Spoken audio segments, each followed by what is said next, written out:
Hello everyone, welcome back to our YouTube channel AR study classes. So हम पढ़ रहे हैं एडवांस स्टील डिजाइनिंग और हमने अपनी यूनिट नंबर सेकंड पूरी कवर कर ली। ठीक, और आज हम स्टार्ट करेंगे अपना यूनिट नंबर थर्ड। तो चलो एक बार सिलेबस देख लेते हैं यूनिट थर्ड का क्या क्या है।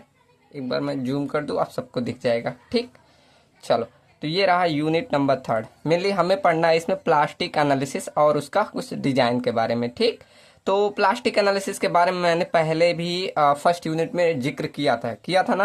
मैंने बोला था आगे हम पूरा एक इसका पूरा डिटेल में पढ़ेंगे, एक चैप्टर क्या पूरा यूनिट ही पढ़ रहे हैं। ठीक, तो यहाँ हम उसे डिटेल में आज पढ़ेंगे। ठीक, तो क्या क्या पढ़ना है, पहले तो बेसिक हमें इंट्रोडक्शन देखना है कि प्लास्टिक क्या होता है, बिहेवियर ऑफ स्टील सेक्शन का। ठीक, उसके बाद प्लास्टिक मूवमेंट कैपेसिटी क्या होता है, सेफ फैक्टर क्या होता है, प्लास्टिक हिंज कॉन्सेप्ट क्या होता है। उसके बाद collapse mechanism beam and frame पे देखना है। Static and kinematic method to analysis, हमें एनालिसिस के ये दो मेथड है, इसके द्वारा हमें देखेंगे। ठीक, उसके बाद principle of virtual work load factor और उसके बाद कंपैरिजन करेंगे विथ इलास्टिक डिजाइन के द्वारा। तो ये आपका पूरा प्लास्टिक एनालिसिस का चैप्टर है, हम इसको कवर करेंगे। ठीक, तो मेनली ये आपका मान के चलिए 4 से 5 लेक्चर में कवर हो जाएगा। ठीक, न्यूमेरिकल छोड़ के मैं बता रहा हूँ, न्यूमेरिकल ज़्यादा नहीं कवर कराऊंगा, जितना हो सकेगा अपने हैंड से करते रहिएगा न्यूमेरिकल। और जो भी डाउट आए मेरे पास भेजते रहिएगा। ठीक, मैं आपका इकट्ठा करता रहूँगा। अभी तक किसी ने कोई डाउट नहीं भेजा। ठीक, चलो तो मिलते हैं यूनिट नंबर थर्ड के साथ। तो ये आपका सिलेबस रहा। चलो तो स्टार्ट करते हैं यूनिट थर्ड, प्लास्टिक एनालिसिस। अब यहाँ मैंने कुछ कंटेंट लिख के लाया, उससे पहले मैं कुछ समझा रहा हूँ, उसको इजीली जो मैं बोल रहा हूँ उसे सुनते जाइएगा। ठीक, जैसे मैंने प्लास्टिक एनालिसिस पहले बोला था, जब आपको मैं पहली यूनिट में पढ़ाया था, तो वहाँ मैंने बोला था एक और टर्म बोला था, इलास्टिक एनालिसिस बोला था ना। तो ये क्या होता है, पहले इसको समझो तब आपको प्लास्टिक एनालिसिस समझ में आएगा। ठीक, तो देखो जब पहले के आज के मतलब कई साल पहले, जब शुरू में उतना आपका इंजीनियरिंग डेवलप नहीं हुआ था, तो पहले के समय में क्या था, जब डिजाइनिंग जाता था तो वो इलास्टिक एनालिसिस पे किया जाता था। अब इलास्टिक एनालिसिस क्या होता है कि उसमें हम क्या रखते थे कि जो भी आप स्टील का सेक्शन लिए उसकी डिजाइनिंग उसकी यील्ड स्ट्रेंथ तक रखते थे। ठीक, इतना ही, मतलब उसका जो यील्ड पॉइंट रहेगा वहीं तक उसके हम उतना ही लेवल तक डिजाइन करते थे, मतलब उतना लोड वो कैरी कर सके।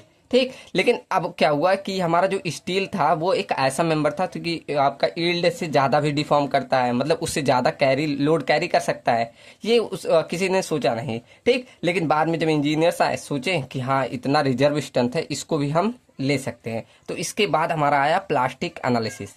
ठीक, समझ में आया कि नहीं। तो यहाँ बेसिक चलो मैं समझाता हूँ कि क्या हुआ। जब शुरू के समय में था तो हमारा जो पहले देखे सब लोग कि स्टील एक डक्टाइल मटेरियल है। ठीक, स्टील क्या होता है, एक डक्टाइल मटेरियल होता है ना। तो सबने क्या शुरू में सोचा कि इसका जो यील्ड पॉइंट है वहां तक हम लोड लगाते हैं, यील्ड स्ट्रेस जो रहेगा वहीं तक लोड लगाया। ठीक, लगाया। अब यहाँ तक इन्होंने सोचा यहाँ से वो फेल करने लगा, यील्डिंग स्टार्ट हो गई तो सोचा यहाँ तक वो फेल करने लगा, मतलब यहाँ से आगे नहीं बढ़ना। तो उसके लिए उन्होंने क्या किया, यहीं पर इसने फैक्टर ऑफ सेफ्टी अप्लाई कर दिया। तो वो हमारा हो गया वर्किंग स्ट्रेसेस, मतलब इतना ही वर्किंग स्ट्रेसेस कार्य करेगा, मतलब इसी यील्डिंग स्ट्रेस पे, मतलब यील्डिंग स्ट्रेसेस पे इन्होंने क्या किया, फैक्टर ऑफ सेफ्टी अप्लाई कर दिया। मतलब इससे कम यील्डिंग स्ट्रेस से कम ही लोड आना चाहिए, तो उन्होंने वर्किंग स्ट्रेस को लेकर चला कि इससे कम लोड आना चाहिए। जो मतलब इसका जो भी आपका स्टील सेक्शन है उस पर आपने फैक्टर सेफ्टी अप्लाई किया तो वो हमारा वर्किंग स्ट्रेस आ गया, मतलब कम से कम लोड अप्लाई किया। ठीक, तो इससे क्या ओवर सेफ स्ट्रक्चर बनने लगे, काफी बड़े बड़े स्ट्रक्चर बनते थे। ठीक, तो पहले के समय में और आज के समय में क्या हुआ, हम यील्डिंग से ज्यादा आपका लोड डिफॉर्म करेगा वो हम लेके चलते हैं, जो रिजर्व स्ट्रेंथ बच रहा उस वहां तक उसके अल्टीमेट पॉइंट तक हम लेके चलते हैं। तो इसीलिए हमें किया जाता है प्लास्टिक एनालिसिस। अब यही सारा चीज लिखा है, अब आशा करता हूँ समझ में आया होगा, नहीं आया तो यही सारा टर्म मैंने यहाँ लिखा है। ठीक, चलो तो एक बार इसको मैं वही सारी चीजें पढ़ के बता दे रहा हूँ, अभी नहीं समझ में आएगा दोबारा यहाँ पढ़ा हुआ समझ आ जाएगा। ठीक, तो देखो क्या लिखा है, इन कन्वेंशनल डिजाइन मेथड। अब कन्वेंशनल मतलब ऐसे साधारण रूप से जैसे कन्वेंशनली ऐसे डिजाइन किया जाता था, तो वही बोला है in conventional design method steel structure और design according to elastic theory. किस थ्योरी के अकॉर्डिंग किया जाता था, इलास्टिक थ्योरी के अकॉर्डिंग डिजाइन किया जाता था। कब, where a steel structure is design for the strength of the east till its yield. उसके यील्ड जहां तक वो यील्ड हो जाए वहां तक हम डिजाइन करते थे, मतलब उसके आगे नहीं बढ़ते थे। जबकि आपको पता है, आप एक स्टील लो, ऐसे दिख रहा है आपको, ये देखो ऐसे हमारा ये होता है, फिर ये कुछ ऐसे माइल्ड स्टील का ये ग्राफ होता है, ठीक। तो यील्ड पॉइंट कहाँ, यहाँ से ऐसे अपर यील्ड पॉइंट लोअर यील्ड, मतलब यहाँ तक ऐसे आ जाता था, मतलब FY यहीं तक डिजाइन करते थे। लेकिन ये जो ये FU यहाँ तक अल्टीमेट स्ट्रेंथ यहाँ तक होता था, तो ये जो रिजर्व स्ट्रेंथ बचता था इसको उन्होंने नहीं कंसीडर किया, बस यहीं तक कंसीडर करके चलते थे पहले, ठीक। तो क्या किया, उसकी यील्ड स्ट्रेंथ तक डिजाइन करते थे, कहाँ पर, इलास्टिक थ्योरी में, ठीक, क्लियर ना। तो in the elastic design working stresses specified by the factor of safety with respect to the yield stress. अब वही जो मैंने बोला यहाँ पूरा लैंग्वेज में लिखा है कि जो लोड अप्लाई करते थे कहाँ तक, वर्किंग स्ट्रेस, कैसे वर्किंग स्ट्रेस कैसे निकाला, या वर्किंग स्ट्रेसेस इक्वल टू, आप ऐसे फॉर्मूला लिख सकते हैं, ये आप लोगों ने पढ़ा होगा उसमें RCC में, ठीक। तो वर्किंग स्ट्रेसेस इक्वल टू क्या आएगा, उसकी यील्ड स्ट्रेसेस, उसकी जो यील्ड स्ट्रेसेस था, जो मतलब आपका स्टील आ रहा था, उसमें हमने फैक्टर ऑफ सेफ्टी अप्लाई कर दिया, जिससे और भी सेफ हो जाता था स्ट्रक्चर। उन्होंने क्या माना कि यहाँ से फेलियर स्टार्ट होने लगा था, तो इसलिए फैक्टर ऑफ सेफ्टी अप्लाई करके क्या बोला कि इससे ज्यादा लोड नहीं आना चाहिए, इसीलिए तो अप्लाई करते थे, ठीक। तो ये कर दिया। उसके बाद ये जो वर्किंग स्ट्रेसेस थे, इससे हम सेक्शन फाइंड कर लेते थे, ठीक, यही लिखा है, जो हमारा वर्किंग लोड था उसके आधार पे हम सेक्शन फाइंड कर लिए, ठीक। उसके बाद क्या लिखा, it has been observe that steel structure behave in a manner quite different from the assume conventional design.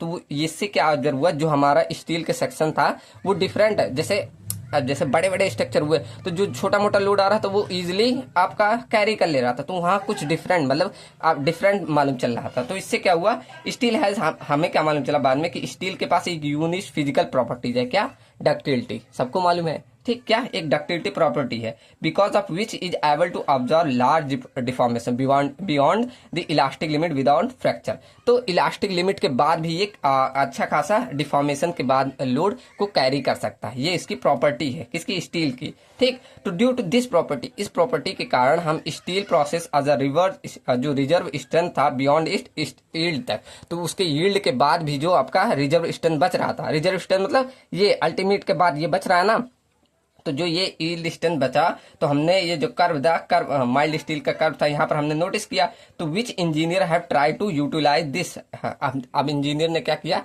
इसी को यूटिलाइज किया, किसके द्वारा, प्लास्टिक डिजाइन मेथड लाया, दिख रहा है नीचे ना। तो बाद में इंजीनियर्स ने कौन सा मेथड लाया, प्लास्टिक मेथड ऑफ डिजाइन, ठीक। समझ में आना कि प्लास्टिक डिजाइन मेथड क्यों आया, आपका जो इलास्टिक थ्योरी था वो उसके यील्ड पॉइंट तक था, लेकिन इंजीनियर्स बाद में जब आए तो उन्होंने सोचा नहीं, जो ये रिजर्व स्ट्रेंथ बच रहा है यहाँ तक हम लोड अप्लाई कर सकते हैं, ठीक। तो उन्होंने ये किया, ठीक। अब देखो आगे भी लिखा है, ये अभी इंट्रोडक्शन चल रहा है, बेसिक हम प्लास्टिक एनालिसिस क्यों किए, ठीक। तो देखो अब आगे क्या लिखा है, plastic design is an aspect of the limit design that extend the structure useful up to the plastic strength और अल्टीमेट कैरिंग कैपेसिटी, ठीक। तो वही लिखा है कि प्लास्टिक डिजाइन हमने क्यों किया, क्योंकि उसकी अल्टीमेट, एकदम अल्टीमेट यहाँ तक का हम पूरा जो स्ट्रेंथ है वो यूटिलाइज कर पाए। अब इससे क्या हुआ, स्ट्रक्चर काफी छोटे छोटे बने, ऐसा नहीं काफी लार्ज स्ट्रक्चर नहीं बने, काफी छोटे छोटे स्ट्रक्चर बने, मतलब बड़े स्ट्रक्चर नहीं बन रहे थे इससे, ठीक। तो इससे आपका कॉस्ट कम हुआ, ठीक। तो यहाँ आगे क्या लिखा है, in the plastic method the design criteria is the ultimate strength and hence the behave of the member beyond the yield stress in the in elastic और प्लास्टिक रेंज और कंसीडर, ठीक। तो क्या लिखा है कि इस प्लास्टिक मेथड में जो डिजाइन क्राइटेरिया लिया उसकी अल्टीमेट स्ट्रेंथ तक लिया, इससे क्या हमारा जो स्ट्रक्चर का मेंबर था वो यील्ड स्ट्रेस के बाद भी एज अ इन इलास्टिक, या बोल सकते हो प्लास्टिक की तरह बिहेव कर रहा था, ठीक। मतलब यील्ड स्ट्रेस के बाद भी आपने जब स्ट्रेंथ को कैरी किया तो वो इस तरह बिहेव करने लगा, ठीक। तो सिंपल आप यहाँ देखो हाईलाइट करके मैंने लिखा है कि प्लास्टिक एनालिसिस का एक एडवांस मेथड है ऑफ स्ट्रक्चर एनालिसिस का, ठीक। क्या यूज टू स्टील स्ट्रक्चर में, अनलाइक इलास्टिक एनालिसिस क्या था, where the is assume to the remain within the elastic limit. हम इलास्टिक एनालिसिस में क्या करते थे कि उसकी इलास्टिक लिमिट तक ही स्ट्रेंथ को कंसीडर करते थे, लेकिन प्लास्टिक एनालिसिस में क्या, that steel can yield and undergo a large plastic deformation before failure, मतलब yield distance के बाद भी ये काफी ज्यादा डिफॉर्मेशन ले सकता है, ये हमने प्लास्टिक एनालिसिस में सीखा, ठीक। तो ये एक एडवांस मेथड था, ठीक, क्लियर ना। चलो तो समझ में आया ना कि प्लास्टिक एनालिसिस हम क्यों करते हैं, सबको क्लियर होगा अगर ध्यान से नहीं सुना, अगर नहीं समझ में आया एक बार और सुन लीजिएगा, आपको समझ में आ जाएगा, आप खुद से भी एक बार पढ़ोगे तो समझ जाओगे सब लोग। ये भी लिख लेना अगर लिखना होगा ऐसे लाइन से कि स्टील एक डक्टाइल मटेरियल है, और हमने ये इलास्टिक थ्योरी के बारे में से शॉर्ट में लिख दिया हूँ, इलास्टिक थ्योरी, चलो ये भी मैं उसमें ऐड कर दूंगा, ठीक, ये इलास्टिक थ्योरी था। इलास्टिक थ्योरी में क्या बोला कि स्टील क्या होता है, एक डक्टाइल मटेरियल है और वो यील्ड स्टेट तक उसमें देखा जाता था कि इतना लोड कैरी कर लेगा, तो उन्होंने वहीं पर फैक्टर ऑफ सेफ्टी अप्लाई करके वर्किंग स्ट्रेस इतना ही रखा। ठीक, उसी के आधार पर इन्होंने सेक्शन को ले लिया, जो सेक्शन आए, और सेक्शन यहाँ से क्या हमें काफ़ी बड़े बड़े मिलते थे, काफ़ी लार्ज सेक्शन मिलते थे। ठीक, ये मैं ऐड कर दूंगा PDF में। ठीक, ये भी देख लेना। चलो, अब आगे लिखा है कि प्लास्टिक एनालिसिस का हम use steel beam, continuous beam, bridge, multi storey building और बहुत जगहों पर यूज करते हैं। ठीक, तो ये तो बस ऐसे लिख दिया। अब देखा यहाँ लिखा है क्यों हम प्लास्टिक एनालिसिस का क्यों यूज करते हैं। देखो, ये हमारा क्या पूरा जितना स्टील का स्ट्रेंथ था पूरा हमारा यूटिलाइज कर दिया। ठीक, उसके बाद एक इकोनॉमिकल डिजाइन बना, उसके बाद रिड्यूस अननेसेसरी जो मटेरियल लग रहा था उसको भी कम कर दिया। देखो, ज़्यादा बड़े बड़े स्ट्रक्चर बन रहे थे तो उससे मटेरियल भी, स्टील भी ज़्यादा खपत हो रहा था, तो वो भी कम हो गया, तो इसलिए हम प्लास्टिक एनालिसिस यूज किए। ठीक, और पूरी स्ट्रेंथ आपको जितना आपका उसका स्ट्रेंथ था उतना हमने यूटिलाइज कर दिया। और ये हमारा क्या कर देता है, कोलैप्स लोड डायरेक्टली हमें बता देता है कब कोलैप्स होने वाला है, तो डायरेक्टली हमें मालूम चल जाता है। ठीक, और सुटेबल फॉर इनडिटर्मिनेट स्ट्रक्चर के लिए सुटेबल। अब इनडिटर्मिनेट, डिटर्मिनेट ये सब आप लोगों ने टॉस में पढ़ा होगा, तो उसके लिए ये सुटेबल होता है, आगे आएगा भी ये। ठीक, चलो यहाँ तक समझ में आया ना। अच्छा, अब ये हमने सोचा रिवर्स स्ट्रेंथ क्या होता है, तो एक बार चलो माइल्ड स्टील पे पूरा सब चीजें रिवाइज कर लेते हैं। ये आपने जरूर देखा होगा, stress behaviour of mild steel, सबने देखा है ना। तो यहाँ पर ये जो होता है सब पॉइंट लेके चलते हैं। जैसे मान लो ये हमारा ओरिजिन O पॉइंट लिए, अब यहाँ से कुछ ऐसे पॉइंट चलते हैं तो हमारा A पॉइंट लिया जाता है, जिसे बोला जाता है प्रोपोर्शनल लिमिट बोला जाता है, जहां पर हुक्स लॉ लगता है। तो ठीक, ये हमारा OA, अब यहाँ मैं लिखते जा रहा हूँ, O से A पॉइंट तक हमारा क्या होता है, प्रोपोर्शनल लिमिट। ठीक, PRO, प्रोपोर्शनल लिमिट। ठीक, यहाँ हमारा क्या होता है, stress is directly proportional to strain होता है। ये स्ट्रेस है, स्ट्रेन। ठीक, स्ट्रेस का सिग्मा और स्ट्रेन को इससे डिनोट करते हैं। ठीक, तो यहाँ पर हमारा स्ट्रेस इज डायरेक्टली प्रोपोर्शनल होता है स्ट्रेन के, जो कि हमारे किसने दिया, हुक्स ने। ठीक, जिसे हुक्स लॉ बोला जाता है। ठीक, सबको मालूम है। उसके बाद थोड़ा सा हम आगे बढ़ते हैं तो हमारा सेक्शन किस में, इलास्टिक में चेंज होने लगता है। ठीक, मतलब यहाँ थोड़ा सा ऐसे आगे बढ़े, ये हमारा B पॉइंट मान लो, ये हमारा B पॉइंट क्या आ जाएगा, इलास्टिक लिमिट। ठीक, ये हमारा सबको मालूम होगा, ये सबने पढ़ा होगा, इलास्टिक लिमिट पॉइंट आ जाती है। ठीक, एक बार रिवीजन हो रहा है हमारा। उसके बाद और थोड़ा आगे बढ़ते हैं, यहाँ C पे, ऐसे C पे पहुंचते हैं तो ये हमारा अपर यील्ड पॉइंट, फिर D पे यहाँ पहुंचे ये लोअर यील्ड पॉइंट, सबको मालूम है ना। तो यहाँ C हमारा क्या होता है, अपर यील्ड पॉइंट। अब यहाँ से यील्डिंग आपका आने लगा, अपर यील्ड पॉइंट, और D पे क्या होता है, लोअर यील्ड पॉइंट। अब यहीं यील्डिंग तक आपका इलास्टिक थ्योरी था, लेकिन इसके आगे बढ़ा ही नहीं, तो इसके आगे इंजीनियर ने दिमाग लगाया कि ये भी तो स्ट्रेंथ बढ़ेगा, तो यहाँ तक पूरा यूटिलाइज कर दिया। ठीक, तो ये आपका क्या हो गया, लोअर यील्ड पॉइंट। अब यही आपका क्या था, अल्टीमेट स्ट्रेंथ FY। ठीक, अब यहीं से आप दिखा सकते हैं कि इन्होंने ये क्या ले लिया, इसे अल्टीमेट यील्ड स्ट्रेंथ, ये इन्होंने यहीं से, चल नहीं रहा, देखो इन्होंने क्या किया, यहीं तक स्ट्रेंथ ले लिया, ये आपका यील्ड स्ट्रेंथ था, यील्ड स्ट्रेंथ। ठीक, जिसे हम FY से दिखाते हैं।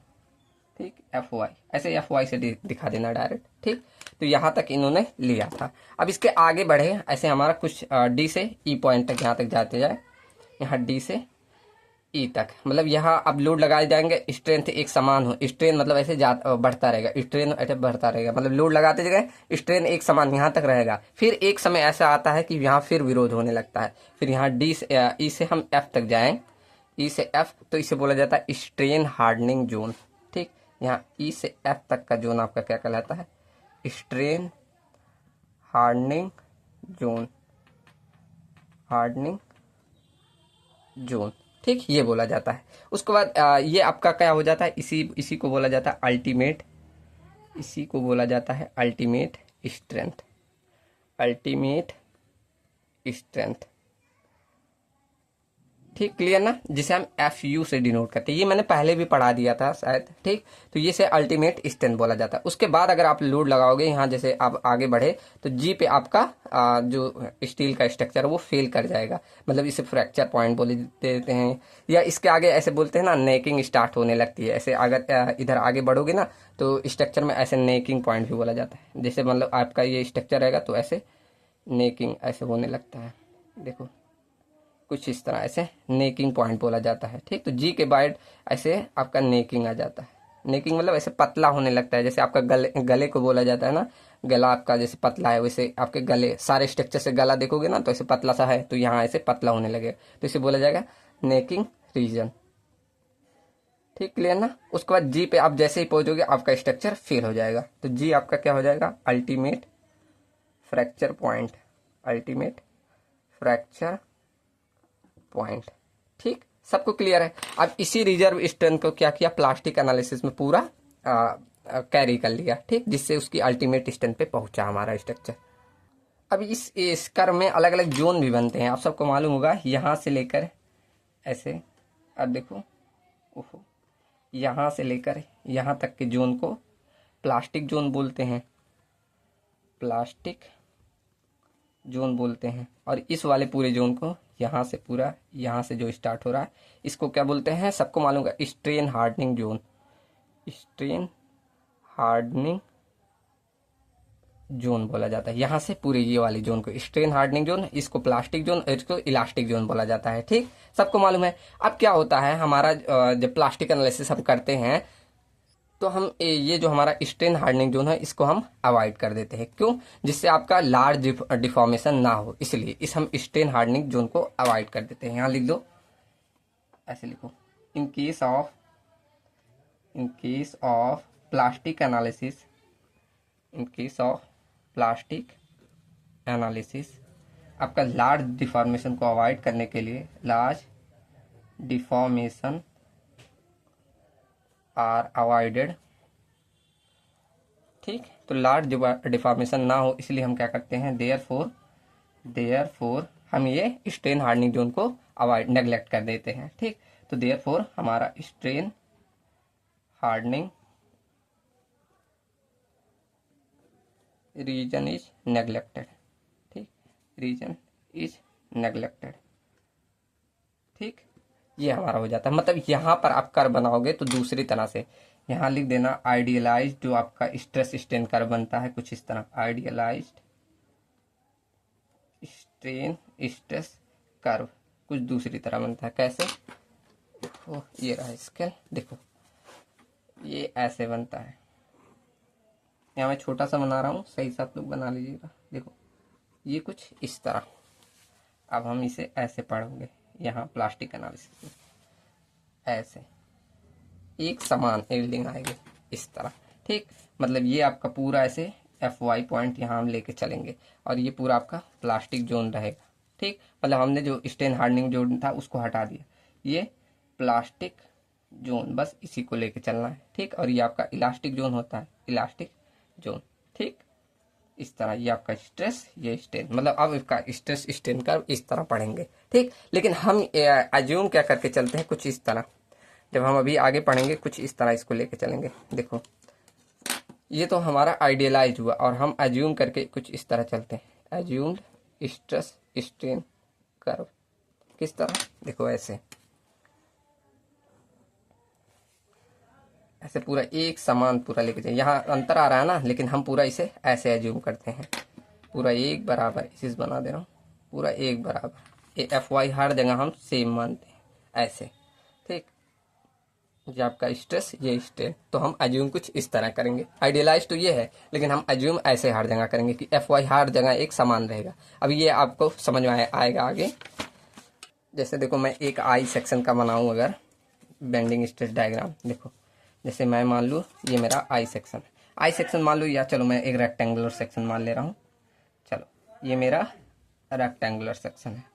ठीक, अब इसमें मैं बना रहा हूँ स्ट्रेस डायग्राम, ये ऐसे। ठीक, ऊपर क्या होता है आपका कंप्रेसिव जोन और नीचे टेंशन जोन, सबको मालूम है। ठीक, चलो तो इसका मुझे बनाना है क्या, मान लो सेंटर पॉइंट से ऐसे, चलो ऐसे बना दे रहा हूँ रफली, सबको समझ में आएगा।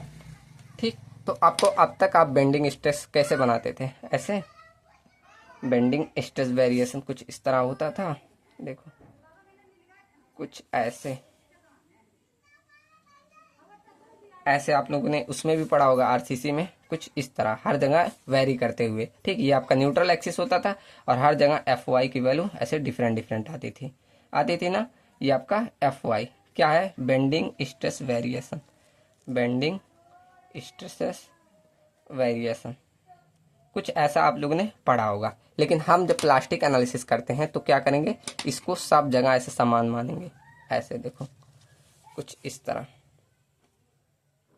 इसे इस तरह लेके चलेंगे, ऐसे हर जगह समान लेके चलेंगे। देखो ऐसे इक्वल, ठीक, कुछ इस तरह, ऐसे हर जगह इक्वल। ये एफ वाई और इधर भी एफ वाई, सब जगह इक्वल रहेगा। ठीक, यहाँ देखो सब जगह बराबर है ना। तो यही हमने एज्यूम किया था स्ट्रेस स्ट्रेन में। देखो ये हमने कब किया, जब हम प्लास्टिक एनालिसिस करेंगे, प्लास्टिक एनालिसिस। अभी एक टर्म आपने सुना होगा, और इलास्टोप्लास्टिक सेक्शन सुना है सबने? अगर नहीं सुना तो यहाँ देख लो क्या होता है। इलास्टोप्लास्टिक में क्या, हम इलास्टिक, ये देखो इलास्टिक का होता है और ये प्लास्टिक, तो इलास्टिक प्लास्टिक दोनों का पार्ट आ जाता है। कैसे, देखो ऐसे, ये बस ऐसे नाम सुन लीजिए, कभी कभी पूछ लिया जाता है। तो ये देखो, अब इसमें मतलब ये भी पार्ट आएगा, ये भी पार्ट आएगा, मतलब कुछ पार्ट आपका प्लास्टिक रहेगा, ऐसे आधा मान लो प्लास्टिक और आधा इलास्टिक कर दें, ऐसे ऐसे इधर भी आपका आधा प्लास्टिक कर दो, आधा इलास्टिक कर दो, ऐसे कुछ इस तरह। इसे बोला जाता है इलास्टोप्लास्टिक सेक्शन। ठीक, देखो ऐसे यहाँ तक ऐसे मान लो इक्वल एफ वाई है, ऐसे यहाँ भी इक्वल एफ वाई, और यहाँ देखो वैरी करता हुआ ये एफ वाई। तो ये आपका कहलाता है इलास्टोप्लास्टिक सेक्शन। क्या है, इलास्टोप्लास्टिक सेक्शन। ठीक, क्लियर ना, समझ में आया ये क्या है सब चीजें? ठीक, चलो अब बढ़ते हैं हम। कुछ एजम्पशन लिया जाता है जब हम डिजाइनिंग करेंगे, तब भी काम आएगा हमारा।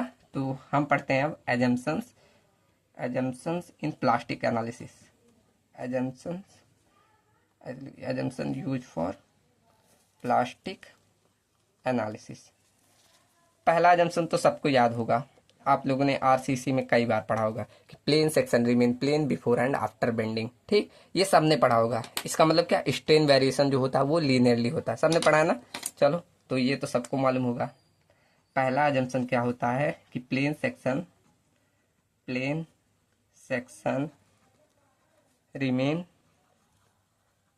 Plane before and after bending, before and after bending. ठीक, ये सबको मालूम है। मतलब कंक्लूजन में आप दे सकते हैं, कंक्लूजन इसका क्या होता है कि जो स्ट्रेन वेरिएशन होगा वो लीनियरली होगा। Strain variation are linearly, variation are linear. ठीक, चलो तो यहाँ तक समझ में आया। ये अब एक डायग्राम बनाऊं, चलो मैं एक बीम बनाऊं, चलिए बना दूं ऐसे। ये आरसीसी में आपने समझ देखा था कि देखो ये इसकी न्यूट्रल एक्सिस है, ये उसका कंप्रेशन, ये टेन ऊपर ऐसे आता है, ये कंप्रेशन है टेंशन। जब इस पे यूडियल लोड लगता है और बोला जाता है किसी भी सेक्शन पे, ऐसे कोई सेक्शन काट के देखो तो यहाँ भी देखोगे तो जो स्ट्रेन का वेरिएशन आएगा ऐसे लीनियरली आता है। वहां मैंने पूरा ऐसे प्रूफ करके दिखाया था, यहाँ बस बता दे रहा हूँ। ठीक, तो ऐसे जब भी आपका जब आपका ये plane section remain plane before and after bending, देखो यहाँ भी प्लेन है और जब बेंडिंग हो रहा है तब भी प्लेन है। कोई सेक्शन, ये वाला सेक्शन बेंडिंग के बाद भी प्लेन ही रहता है। ठीक, सबको समझ में आया। ये आरसीसी में मैंने काफी अच्छे से बताया, यहाँ भी समझ में आया होगा जो मेरे से पढ़े होंगे। ठीक, चलो अब अगला एजम्पशन देखते हैं सीधे हम। ठीक, ये क्लियर है, ये इतना नहीं जा रहा हूँ डीप में।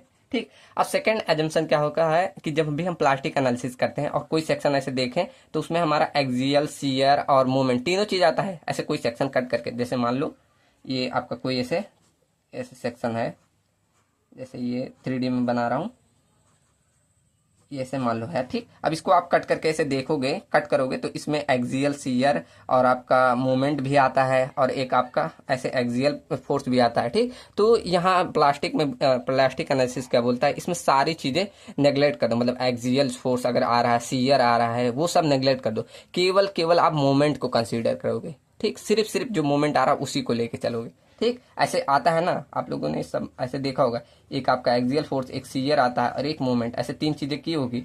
जब आपने टॉस पढ़ा होगा, सोम पढ़ा होगा, तो वहां देखा होगा एक एक्सियल आता है, एक शियर आता है, एक मोमेंट आता है। तो वो क्या बोल रहा है प्लास्टिक एनालिसिस कि इस एक्सियल को, इस शियर को, इस सबको नेग्लेक्ट करो, सिर्फ मोमेंट को कंसिडर किया जाएगा। ठीक, तो यहाँ लिख लो वही सेकेंड एजम्पशन क्या लेके चलना है कि इन case of plastic analysis, in case of plastic analysis, ठीक, हम क्या करते हैं, एक्सियल एंड शियर फोर्सेस को नेग्लेक्ट कर देते हैं, आर नेग्लेक्टेड, ठीक, नेग्लेक्टेड। केवल हम क्या, only moment are consider, only moments are consider, सिर्फ हम मोमेंट को कंसीडर करेंगे, ठीक, कंसीडर, ठीक। Second assumption clear.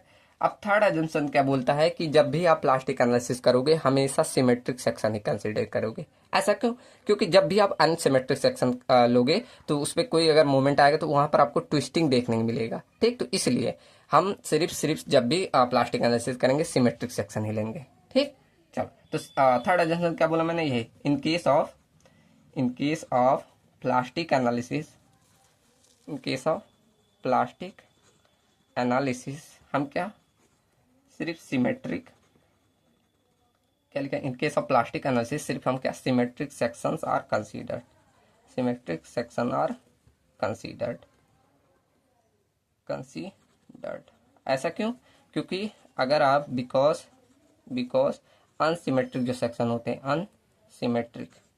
अनसिमेट्रिक जो सेक्शन होते हैं, unsymmetric of the section, unsymmetric of the section are produced twisting in the section, ठीक, ट्विस्टिंग इन द सेक्शन, ठीक। तो अगर अनसिमेट्रिक रहेगी तो वहां में ट्विस्टिंग देखने को मिलेगा, इसलिए हम क्या करते हैं, उसको इग्नोर करके चलते हैं। जब भी प्लास्टिक एनालिसिस लोगे तो सिमेट्रिक सेक्शन को कंसीडर करना, ठीक। Third assumption clear. अब चौथा एजम्पशन क्या होता है कि यहाँ पर जो स्ट्रेस स्ट्रेन कर्व होता है वो हम बाइलिनियर लेके चलते हैं। जो ये अपने लिया ना, ये वाला, इसे हम बाइलिनियर बोलते हैं, ठीक। तो यही है कि स्ट्रेन असल को स्ट्रेस, STR, ओह सही है, STR स्ट्रेस स्ट्रेन जो कर्व है इज अज्यूम्ड टू बी कैसे, बाइलिनियर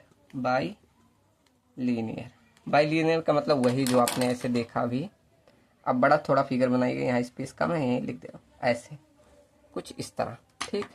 ऐसे ही बनाया था ना, देखो यहाँ पीछे बनाया है, ऐसे ही था, ये आपका स्ट्रेस था, ये स्ट्रेन, ऐसे दिखा देना, ठीक। चलो, तो ये इसको बोला जाता है बाइलिनियर, ठीक। तो इस तरह हम एज्यूम करके चलते हैं। अब इसमें 2 नोट पॉइंट है, वो भी हम लिख के चलते हैं। लिखो क्या नोट पॉइंट है कि जब यहाँ हम आइडियलाइज्ड कर्व कंसीडर कर रहे हैं ना, तो जो हमारा मॉडुलस ऑफ इलास्टिसिटी ई आता है, टेंशन और कंप्रेशन दोनों में हम इक्वल लेके चलते हैं, ठीक। तो इसका मतलब क्या हुआ, देखो मैं एक फिगर बनाऊं, जैसे हमने आइडियलाइज कर्व लिया था ना, स्ट्रेस स्ट्रेन कर्व आइडियल लिया था ना, तो इसमें हमारा क्या होता है, जैसे देखो ये मैं अगर चारों क्वाड्रेंट पे देखूं, ये रहा, ठीक। तो इस पे अगर मैं अपना बनाऊं, ये आपका आइडियलाइज कर्व कुछ ऐसे था ना, ऐसे था, ठीक। तो ये आपका टेंशन के साइड में हो गया। ऐसे आप कंप्रेशन बनाओ, कंप्रेशन में कुछ इस तरह रहेगा, ऐसे हो जाएगा, और ये इस तरह, ठीक, इस क्वाड्रेंट में जाएगा, ठीक। तो यहाँ इस तरह, तो इसमें क्या है, ये आपका स्ट्रेस होता है, ये स्ट्रेन होता है, ऐसे सेम इसमें आपका हो जाएगा, ठीक। ये वाली वैल्यू स्ट्रेस हो जाएगी और ये वाली स्ट्रेन, ठीक। तो इसमें क्या बोल रहा है, जो मॉडुलस ऑफ इलास्टिसिटी यहाँ ई बन रहा है और यहाँ जो बन रहा है ई, ये ई कंप्रेशन साइड और ई टेंशन साइड, ये दोनों आपका इक्वल रहेगा, ठीक। तो पहला नोट पॉइंट यही लिखो कि इन case of idealised stress strain curve, तो जो मॉडुलस ऑफ इलास्टिसिटी होता है, जो modulus of elasticity is same in tension and compression, ठीक। तो दोनों साइड में आपका ये सेम रहेगा, ठीक। क्लियर ना, यहाँ पर कंप्रेशन, ये आपका टेंशन, ये आपका कंप्रेसिव है, ठीक। तो कंप्रेशन और टेंशन दोनों में मॉडुलस ऑफ इलास्टिसिटी सेम रहता है, ठीक। अब देखो जो आपने आरसीसी डिजाइन अब तक पढ़ा था वो हमारा किस अप्रोच पर, स्ट्रेन ओरिएंटेड अप्रोच पर कार्य करता था। लेकिन अब जो यहाँ स्टील डिजाइन करते हैं ये आपका स्ट्रेस ओरिएंटेड अप्रोच पर फॉलो करता है, ठीक। तो ये भी यहीं लिख दे रहे हैं, in case of RCC design में, in case of RCC design हमारा कौन सा, स्ट्रेन ओरिएंटेड अप्रोच फॉलो होता था। Strain oriented approach is used, ठीक, ये हम यूज करते थे। लेकिन जब हम स्टील डिजाइन करेंगे, whereas in case of steel design हम क्या, stress oriented approach is follow, stress oriented approach is used, ठीक, ये ध्यान रखो कि आरसीसी डिजाइन में हम स्ट्रेन ओरिएंटेड अप्रोच का यूज करते हैं, लेकिन स्टील में हम क्या करेंगे, स्ट्रेस ओरिएंटेड अप्रोच का यूज करेंगे, ठीक। चलो, तो यहाँ तक बेसिक आपको समझ में आया होगा कि कैसा आपका स्टील का बिहेवियर होता है इन प्लास्टिक एनालिसिस में। पूरा हमने इंट्रोडक्शन देखा, ठीक। चलो, अब अगला टॉपिक स्टार्ट करते हैं, प्लास्टिक मोमेंट कैपेसिटी। सबने सेकंड हमारा टॉपिक था, सिलेबस में दिखाऊं, एक सेकंड सिलेबस में खोल के दिखा दूं। ये आपका पहला इंट्रोडक्शन मैंने इतना कवर किया। अब मेरे पास क्वांटम नहीं है तो कैसा क्वेश्चन पूछा जाता है मैं वो नहीं ला सकता, ठीक। अभी क्वांटम आया नहीं है मार्केट में, नहीं तो मैं लेकर आता, ठीक। अब जैसे ये सिलेबस चेंज हो गया, नहीं तो पहले ये सब नहीं था आपका, ये न्यू सिलेबस आया है, जब मेरे टाइम पे ये नहीं था वो सब, ठीक। चलो, तो अभी देखते हैं क्या, ये इंट्रोडक्शन टू प्लास्टिक बिहेवियर ये हमने कवर कर लिया। अब हम देखते हैं प्लास्टिक मूवमेंट कैपेसिटी ये क्या होती है। चलो, तो हेडिंग डालते हैं प्लास्टिक मूवमेंट कैपेसिटी। चलो, तो हेडिंग डालो। अब मैं पूरा फॉर्मूला प्रूफ करा दे रहा हूँ, प्लास्टिक मोमेंट कैपेसिटी,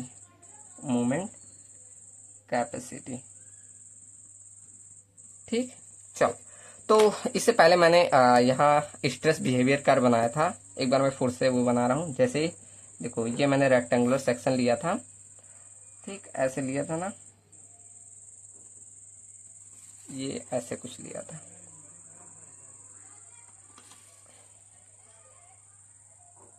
ये लिया था ना, ऐसे मैंने लिया था। फिर ये मैंने बोला ये न्यूट्रल एक्सिस है, ये इसकी न्यूट्रल एक्सिस है।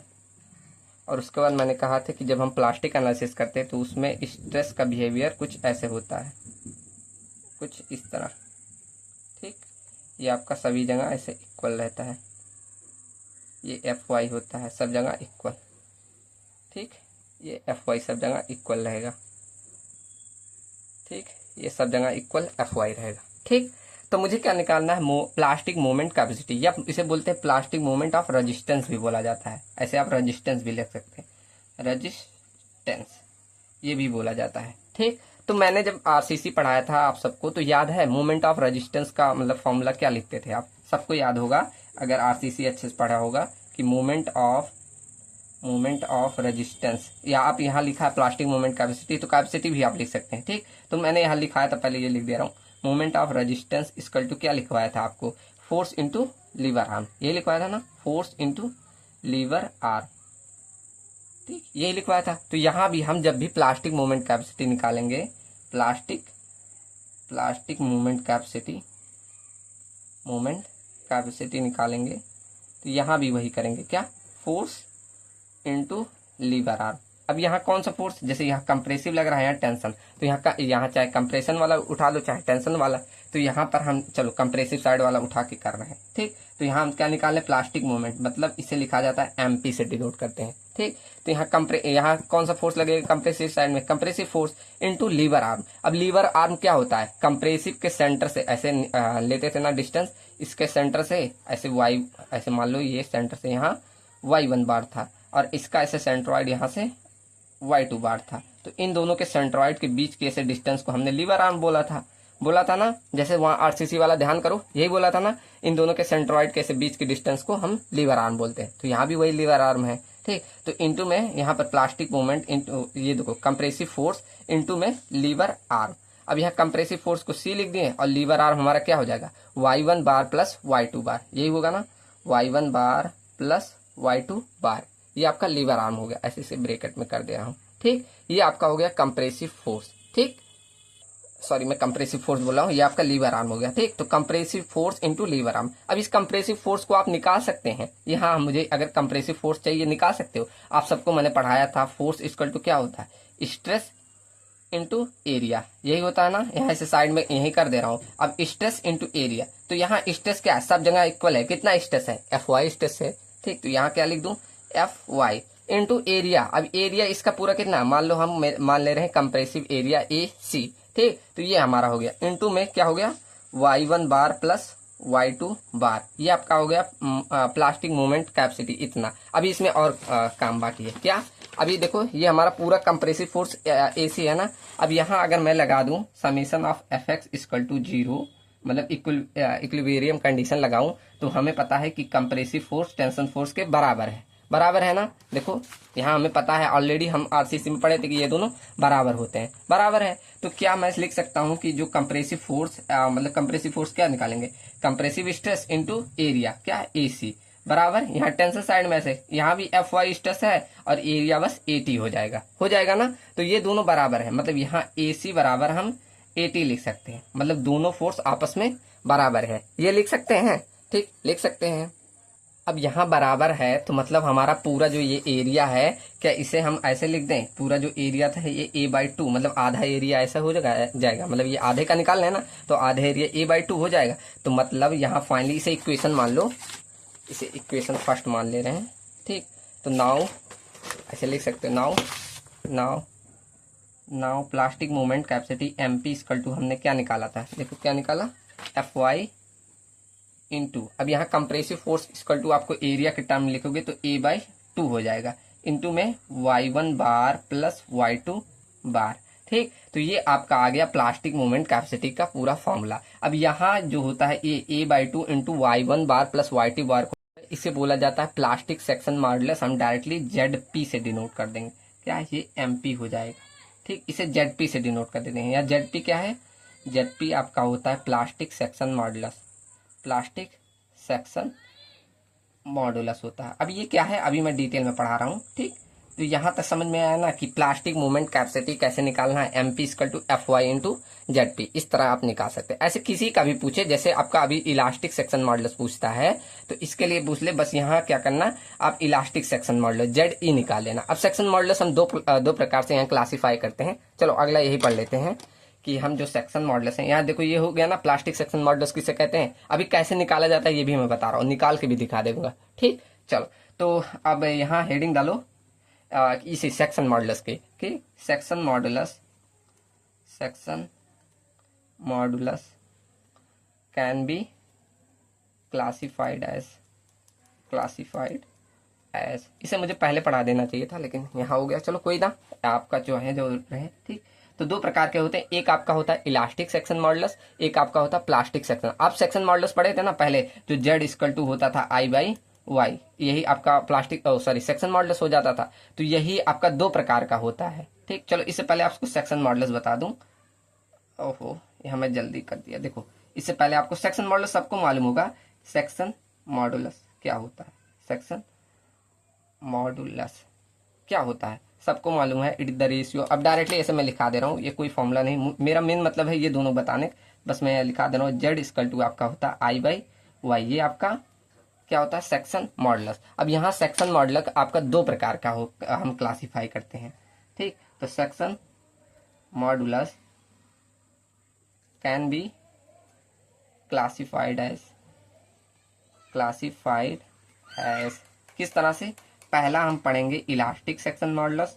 अब इसी को दो प्रकार से बांट रहे हैं, कौन सा, पहला आपका आता है इलास्टिक सेक्शन मॉडुलस, ठीक, जिसे हम दिखाते हैं ZE से। सेकंड आपका आता है plastic section modulus, plastic section modulus, इसे हम दिखाते हैं ZP से। अब कैसे निकालोगे सब देखो बता रहा हूं, ठीक। तो पहला हेडिंग डालो, पहला A आपका elastic section modulus, elastic section modulus, ठीक।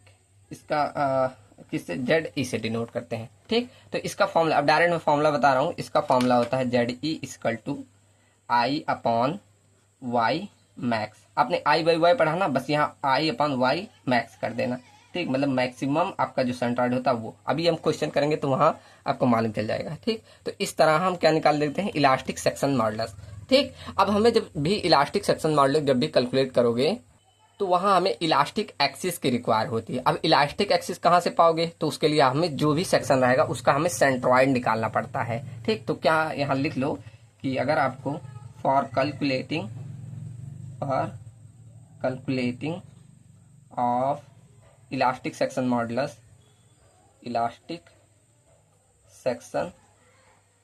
मॉडुलस आपको क्या इलास्टिक एक्सिस की रिक्वायर पड़ती है, इलास्टिक एक्सिस इज रिक्वायर्ड। ठीक, तो वहाँ आपको इलास्टिक एक्सिस की रिक्वायर पड़ती है। अब इलास्टिक एक्सिस कहाँ से निकालोगे, तो यहाँ लिख सकते हो कि इलास्टिक एक्सिस हमारी, इलास्टिक एक्सिस ऐसे लिखो, elastic axis is defined as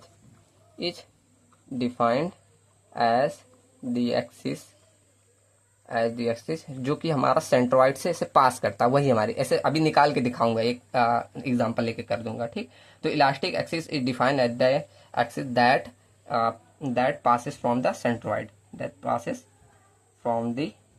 centroid.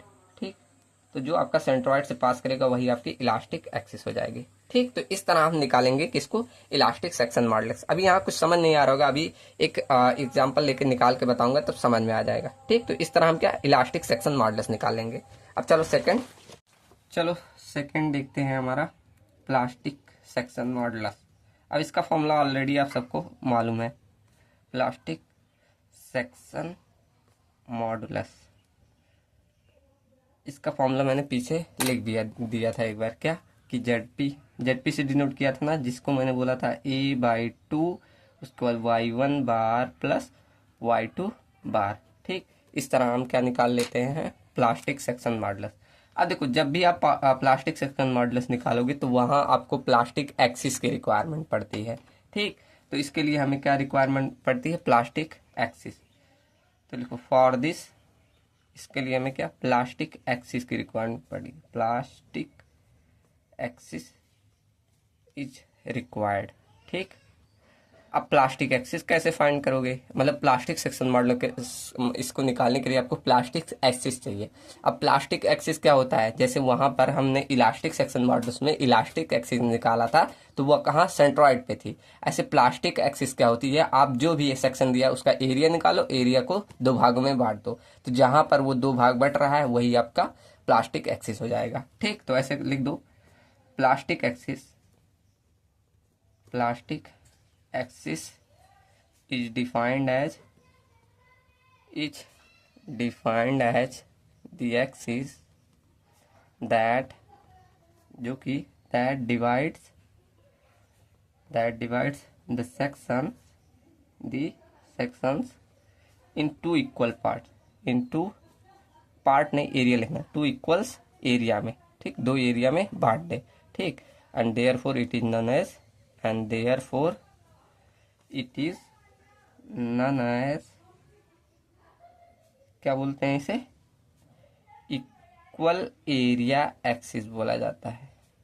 ठीक, क्योंकि दोनों को बराबर भागों में हम बांट के जहां मिलेगा वही आपका एक्सिस रहेगा। ठीक, तो इस तरह आप प्लास्टिक सेक्शन मॉडुलस निकाल लोगे। अब ध्यान दें, ठीक, प्लास्टिक सेक्शन मॉडुलस के लिए प्लास्टिक एक्सिस और ऐसे इलास्टिक एक्सिस मॉडुलस के लिए हमें इलास्टिक एक्सिस की रिक्वायरमेंट पड़ेगी। ठीक, तो इस तरह हम निकाल लेंगे। चलो अब हम एक एग्जाम्पल लेके देखते हैं क्या मैंने बोला और क्या निकालना है। ठीक, एक एग्जाम्पल मैं बनाऊं। ठीक, चलो मैं एक टी सेक्शन का पहले तो इलास्टिक एक्सिस निकाल के दिखा दूंगा, उसके बाद प्लास्टिक एक्सिस। ठीक, चलो मैं एक फिगर बना दूं। चलिए, तो यहाँ मैंने एक टी सेक्शन बनाया। अब मैं इस टी सेक्शन का इलास्टिक एक्सिस और प्लास्टिक, ये चलो ऊपर लिख दे रहा हूँ। यहाँ मैं कैलकुलेट करने वाला हूँ, calculating of elastic and plastic axis.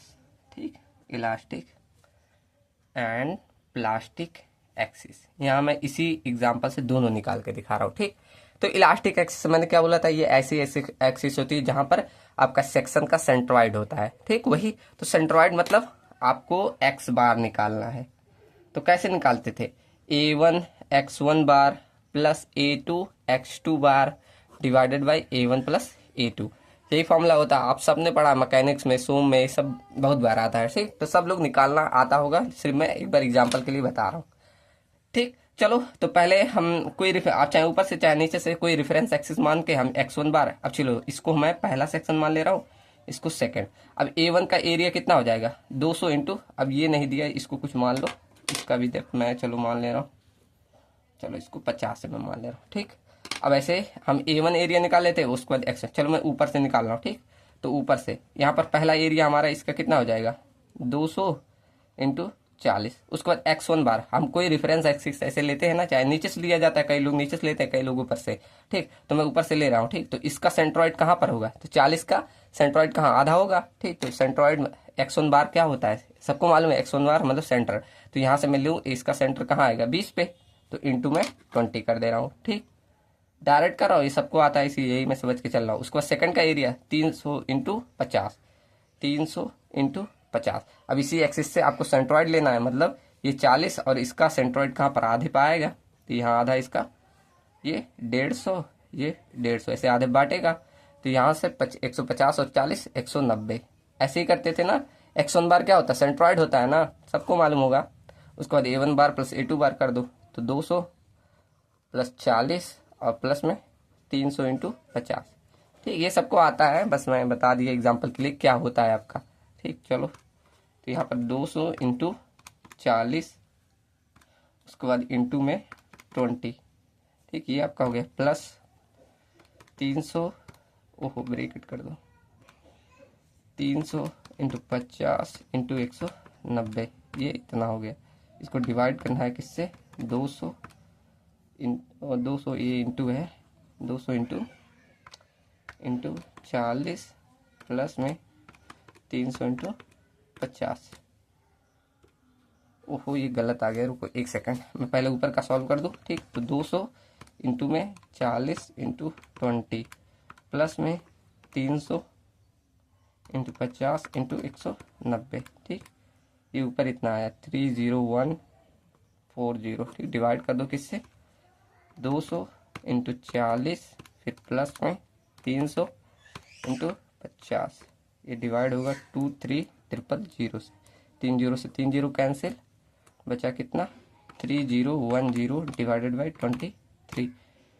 ये आया आपका 13, ओहो कितना आया, ये आपका आया 130.869 है, तो 87 कर दे रहा हूँ, ठीक। इतना आया, कहाँ से हमने टॉप से लिया है, तो टॉप से मतलब आपका सेंट्रॉइड कहाँ से 130.87, मतलब कहीं यहाँ पर 130 कहाँ 40, और इसमें इतना मालूम मान लो यहाँ तक आ रहा है इसे, ठीक। ये आपका कितना 130.87 पे, ये आपकी जहाँ पे आ रहा है यही आपका क्या इलास्टिक एक्सिस है। समझ में आया ना, बस ऐसे आपको निकालना है, ठीक। ऐसे लिख लो, फ्रॉम टॉप से हम लिए, फ्रॉम टॉप से, बॉटम से लेते तो बॉटम से आता है, ठीक। चलो तो ये आपका क्या आ गया, इलास्टिक एक्सिस, ऐसे लिख दूं, सब निकाल लेंगे, इलास्टिक एक्सिस, ठीक। क्लियर, कई लोग नीचे से निकालोगे तो नीचे से ये कुछ डिफरेंट आएगा, क्यों, यहाँ से देखो 150 प्लस यहाँ मतलब कुछ अलग आ सकता है, ठीक। चलो तो ये आपका हो गया क्या इलास्टिक एक्सिस। अब ऐसे आप प्लास्टिक एक्सिस भी निकाल लेंगे। प्लास्टिक एक्सिस में मैंने क्या लिखा है कि दो बराबर भागों में एरिया को बांटना है, तो एरिया पहले निकाल तो लो, तो पहले निकाले भी हैं तो निकाल लो। अब यहाँ मैं हेडिंग डाल दे रहा हूँ प्लास्टिक एक्सिस, ये आपका इलास्टिक एक्सिस था, ये आपका अब निकाल रहा हूँ प्लास्टिक एक्सिस, ठीक। चलो तो पहले एरिया निकालो, तो A1 का एरिया कितना है, A1 एरिया आपका हो जाएगा 200 इंटू 4, तो ये हो जाएगा 4 दूना 8 और 2 1 3 0, ठीक। इतना mm², ये पहला है। A2 निकाल लो, A2 कितना है 300 इंटू 50, तो 3 25 15 और 2 1 3 0, ठीक, मतलब 1500 mm, ओह 2 1 3 0 रहेगा 15,000 mm², इतना A2 एरिया है। अब दोनों को सम करके इक्वल भागों में बांट दो, ठीक। बस देखो दोनों जोड़ोगे तो 18 15 8 कितना हो जाएगा 23,000 mm², ठीक। अब दोनों को इक्वल पार्ट में बांटो, तो इसको बांटोगे, ये टोटल एरिया आ गया, ठीक। अब इसको दो भागों में बांटोगे कितना आएगा, 2300, सॉरी 23,000, 3 0 है ना, हाँ, डिवाइड कर दो 2 से, तो ये आपका आया 11,500। कितना आया एरिया, A/2 इक्वल टू 11,000, ये mm² कर देना, 11,500 mm², ठीक। ये A2 आ गया। अभी आपको प्लास्टिक एक्सिस निकालनी है, तो उसके लिए क्या आपको लेंथ इंटू हाइट कर दे, जैसे मैं इसका जो ये मुझे ऊपर चाहिए लेंथ, और ये आप लेंथ इंटू ब्रेड्थ कर दे, मतलब ये 50 इंटू हमें हाइट चाहिए इंटू h कर दो, इसकल टू हमारा आ जाएगा। ये क्या होता है, length into width equal to area, तो एरिया हमारा कितना है 11,500 mm², सॉरी 500 है mm², इतना हो गया। अब मुझे हाइट चाहिए, s से निकाल लो, तो क्या कर देना 11,500 डिवाइडेड बाई 50 कर दो। आ गया ये आपका हाइट कितना, 230 mm²। ठीक, ये आपका हाइट आ गया। ठीक, किसी को डाउट? बस ऐसे जैसे लेंथ इंटू विड्थ कर दो या लेंथ इंटू हाइट कर दो, एक ही बात है ना, एरिया निकल के आ रहा है। ठीक, तो ये आपका क्या आ गया, प्लास्टिक एक्सिस। ठीक ठीक, तो ये हमारा कहाँ से, बॉटम से है। अगर आपको टॉप से दिखाना है, देखो टोटल हाइट बच जो ना 150, 150, 300 कितना हो गया, 340। तो 340 में से 230 घटा दो। ओहो, कितना, 300 में डिवाइड कर दिया, 340 में से आप 230 घटा देंगे तो ये 110। मतलब ये आपका प्लास्टिक एक्सिस इज लोकेटेड कहाँ पे, 110 mm फ्रॉम द टॉप। ठीक, ये टॉप से, और बॉटम से इतना हो जाएगा। ये हमने बॉटम से लेके किया ना, तो बॉटम से इतना हो जाएगा। ठीक, तो टॉप से कितना हो जाएगा, 110। मतलब यहाँ आपको दिखाना हो तो ये आपका 110 mm हो गया। ठीक, कहाँ पे, प्लास्टिक एक्सिस। ठीक, कभी कभी क्या होता है, ऐसे दोनों में डिफरेंस पूछ लेता है कि प्लास्टिक एक्सिस और इलास्टिक एक्सिस में, दोनों एक्सिस में कितना डिफरेंस है। तो यहाँ डिफरेंस निकाल के दिखा सकते हो, बस दोनों घटा देना। ठीक, तो ऐसे मतलब दो, आप अगर कंपटीशन एग्जाम गेट उट का एग्जाम जब दोगे तो वहाँ पूछ लेता है। ठीक, ये काफ़ी मतलब 2 नंबर 1 नंबर में पूछा है कई बार। ठीक, चलो यहाँ तक सबको क्लियर। अब हम बढ़ते हैं नेक्स्ट टॉपिक अपना, स्टार्ट करते हैं शेप फैक्टर। इसे मैं SF से डिनोट कर रहा हूँ। ठीक, अब देखो शेप फैक्टर क्या होता है, it is the ratio of plastic moment capacity to the elastic moment capacity. अब आपको डिफिनीशन लिखना होगा, लिख सकते हो। ठीक, मैं डायरेक्ट फॉर्मूला लिखवा रहा हूँ। शेप फैक्टर क्या होता है, it is the ratio of plastic moment capacity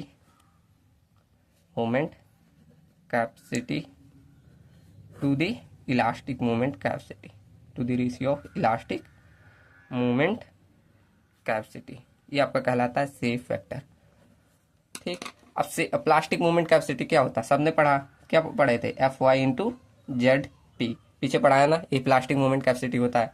divided by elastic movement capacity क्या होगा, बस आपको Fy से इलास्टिक एक्सिस को किससे डिनोट किया था, मतलब इलास्टिक सेक्शन मॉडल्स को ZE से डिनोट किए थे, यही था ना। बस अब इससे ये कट रहा है, काट दो, तो मतलब ZP by ZE equal to आपका होता है शेप फैक्टर।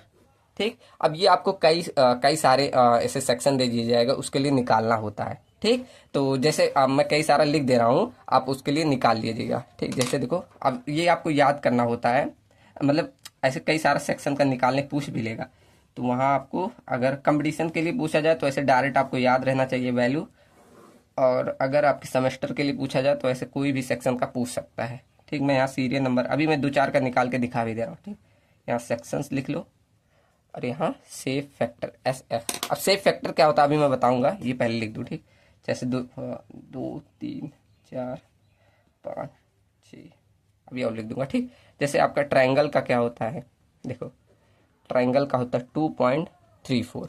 ठीक, ऐसे आपका डायमंड का क्या होता है, डायमंड, ये सब शेप है। डायमंड, ऐसे डायमंड शेप देखा ना आपने, इस तरह ऐसे डायमंड शेप, अभी सबका निकाल के मैं दिखाऊंगा। ये डायमंड शेप, इसका होता है 2.0 शेप फैक्टर। ऐसे आपका रेक्टेंगुलर शेप देखोगे, या स्क्वायर, रेक्टेंगल और स्क्वायर, इसका एक समान ही होता है, कितना, 1.5 होता है। ऐसे I section, H section and S section. तो I सेक्शन का होता है 1.12 से लेकर 1.14 तक। ऐसे S सेक्शन का होता है 1.5 तक। ठीक, और भी लिख दो सर्कुलर हॉलो सेक्शन। आप ऐसे डायरेक्ट याद कर लीजिएगा, अभी मैं बता रहा हूँ कैसे निकाला जाता है। ऐसे सॉलिड सर्कुलर सेक्शन। ठीक, तो देखो सर्कुलर हॉलो सेक्शन का आपका होता है 1.27, ऐसे सॉलिड सर्कुलर सेक्शन का आपका होता है 1.67। ठीक, तो ये सारा ऐसे शेप फैक्टर होता है। अब यहाँ मैंने शेप फैक्टर लिखा, अभी इसका मतलब क्या हो ये समझना चाहिए आपको। तो यहाँ जैसे देखो, जैसे मैं रेक्टेंगल का उठाऊं तो यहाँ जैसे 1.5 लिखा है ना, देखो जैसे एग्जांपल में लिखूं, एग्जांपल में अगर मैं क्या रेक्टेंगुलर का उठाऊं, रेक्टेंगुलर का कितना है 1.5 है ना, तो 1.5 मतलब कि इसमें जो ये 0.5 दिखा रहा है, मतलब 50% इसमें रिजर्व स्ट्रेंथ बची है। ठीक, मतलब ये जो 5 पीछे दिखा रहा है इसका मतलब होता है कि 50% इसमें रिजर्व स्ट्रेंथ बची है यील्डिंग के बाद भी। हमारे यही तो प्लास्टिक एनालिसिस में कि जो रिजर्व स्ट्रेंथ है उसी को हमें कैरी करना है, पूरा एकदम बराबर हो जाए। तो ये जो 1.5 है जो इसके पीछे 50% बचा है, ये होता है कि उसका रिजर्व स्ट्रेंथ। ठीक, तो इसका मतलब ऐसे लिख सकते हो, दैट मीन ऐसे लिखो रेक्टेंगुलर सेक्शन का जैसे 1.5 फैक्टर होता है। ठीक, ऐसे लिख दो, ये सेफ फैक्टर है, ऐसे लिखना सेफ फैक्टर ऑफ रेक्टेंगुलर का कितना होता है 1.5। तो इसका मतलब होता है दैट मीन्स सेक्शन हैज क्या 50% of that has 50% reserve strength, ऐसे रिजर्व स्ट्रेंथ बियॉन्ड यील्डिंग।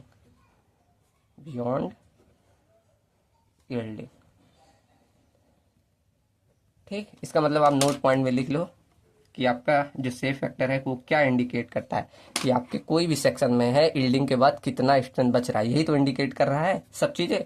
ठीक, तो आप लिख दो यहाँ कि जो सेफ फैक्टर होता है, safe factors indicates the reserve strength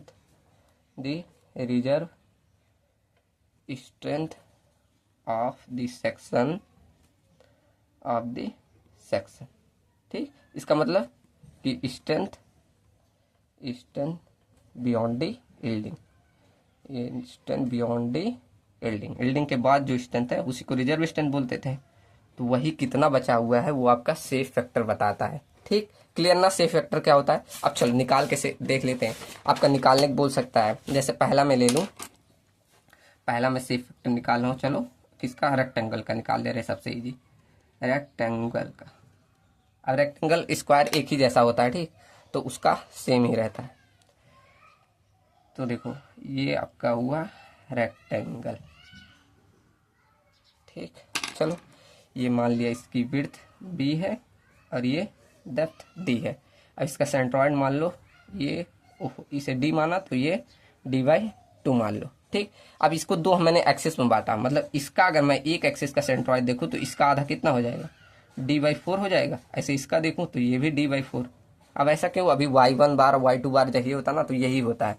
ये हमारा इसका सेंट्रॉइड, मतलब एक इसको दो पार्ट में बांट के आधा इसका आधा इसको दिया। ठीक, अब आप सबने सेफ फैक्टर का फॉर्मूला पढ़ लिया। क्या, सेफ फैक्टर इक्वल टू, मैंने बोला plastic section modulus divide by elastic section modulus, ZE, यही था फॉर्मूला। अब एक एक करके दोनों निकालते हैं। ठीक, पहले ZE निकाल लो।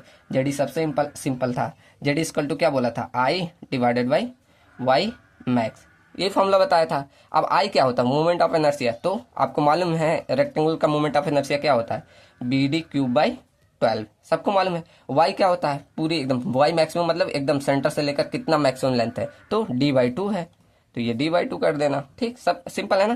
तो अब ZD बार निकाल लो, ये आपका इससे कट जाएगा, ये 2 6 हो जाएगा, और D से इसको काट दो, कितना बचा, BD²/6। ये आपका आ गया इलास्टिक सेक्शन मॉडुलस। किसी को क्लियर, ओह सॉरी डाउट। ठीक, सिंपल है ना, I/Y मैक्स रख के सिंपल कर देना। अब ZP निकालो। अब ZP इक्वल टू मैंने बोला था A/2 ब्रैकेट में Y1 बार प्लस Y2 बार, बस यही करना है। एरिया निकाल लो। अब रेक्टेंगल का एरिया क्या हो जाएगा, B/D, बस रख दो B/D/2। अब Y1 बार क्या होता है, यही मतलब इसको दो सेक्शन में बांट दो और इसका जो एकदम सेंट्रॉइड है तो कहाँ पर हो जाएगा, इसका आधा D/2, तो इसका आधा क्या होगा D/4, तो ऐसे D/4 प्लस इसका D/4। ठीक, ये D/4 है, Y लग रहा है। ठीक, तो D/4 अब ऐड कर लो दोनों को, तो BD/12, और ये कितना हो जाएगा, सिंपल है, तो ये 2D/4 हो जाएगा। एक D से D काट दो, ये इतना आ गया, और ये आ गया BD²/4। ठीक, तो यहाँ मैंने ZP भी निकाल लिया ना। अब रख दो सिंपल इस पे। Now safe factor equal to क्या, हमें ZP का रखना था। ZP कितना था, ZP आपका था BD²/4 और ZE कितना था, BD²/6। ठीक, अब देखो इसको ऐसे कर लो, BD²/4 इंटू 6/BD², इससे ये कट गया, इसको डिवाइड कर दो, 6 से करोगे कितना आ गया, 4 एकम 4 25 20, मतलब इतना। तो सेफ फैक्टर कितना आया 1.5। अब बताओ रेक्टेंगल का मैंने कितना लिखा था, यहाँ देखो रेक्टेंगल का मैंने लिखा था, रेक्टेंगल स्क्वायर का 1.5। अब यहाँ डायरेक्ट इसलिए लिखा दिया हूँ, कंपटीशन एग्जाम में अब जब भी कोई फ्यूचर में इसे पढ़ोगे, कंपटीशन एग्जाम में से डायरेक्ट वैल्यू पूछता है, वहाँ निकालना जरूर नहीं, लेकिन आपके सेमेस्टर में ऐसे निकालने पूछता है, तो एक एक का ऐसे निकालने किसी भी पूछ सकता है। तो आपको सिंपल जेडी और जेड पी निकाल के डिवाइड कर देना, आ गया सेफ फैक्टर। ठीक, मैं 2-3 और करा दे रहा हूँ, उसके बाद देखूंगा जो आपका पूछा हुआ होगा क्वांटम में, उसको रिवीजन के टाइम करा दूंगा। ठीक, चलो तो ये आपका रेक्टेंगल का समझ में आया सबको। चलो अब एक निकाल लेते हैं सॉलिड सर्कल का। Second, solid circular section, circular section. अब सर्कुलर सेक्शन मतलब ऐसे एक सर्कल बना दो बस। अब यहाँ अच्छे से बना लेना आप लोग कंपास से, ये आपका सर्कुलर हो गया। ठीक, अब इसकी एक्सिस मान लो ये आपका आधे भाग में बांट दिया, ये पूरा मतलब डाया है और इसको आधे भाग में बांटोगे रेडियस। अब सर्कल का सेंट्रोइड कहाँ पर होता है, आप सबने पढ़ा होगा, ऐसे अगर निकालोगे एक पार्ट के तो ये आपका 4r/3 पाई होता है, सबने पढ़ा होगा उसमें, मैकेनिक्स में, सोम में 4r/3 पाई ये होता है, सबने पढ़ा है ना। चलो अब एक एक करके निकालते हैं। तो सेफ फैक्टर का फॉर्मूला क्या बताया था, ZP/ZE, ये मेरा फॉर्मूला था। ठीक, अब जेडी निकालो, जेडी बराबर क्या बोला था, जेडी बराबर I/Y मैक्स, यही था। अब इसका आई मतलब आपका सर्कुलर का आप सबने पढ़ा होगा, moment of inertia πd⁴ into 64, यही होता है ना। तो आई क्या हो जाएगा, πd⁴ डिवाइडेड बाई 64, ये होता है। अब इसका सेंटर वाई मैक्स क्या, यही होगा, कितना, ये पूरा डाया डी है, तो आपका आधा क्या हो जाएगा, d/2 हो जाएगा। तो वाई मैक्स यही होता है ना आधा, तो d/2 हो गया। ठीक, सिंपल। अब इसको कट करके देख लो कितना आ रहा है, ये इससे कट गया 32, ये इससे कट गया, तो π/d³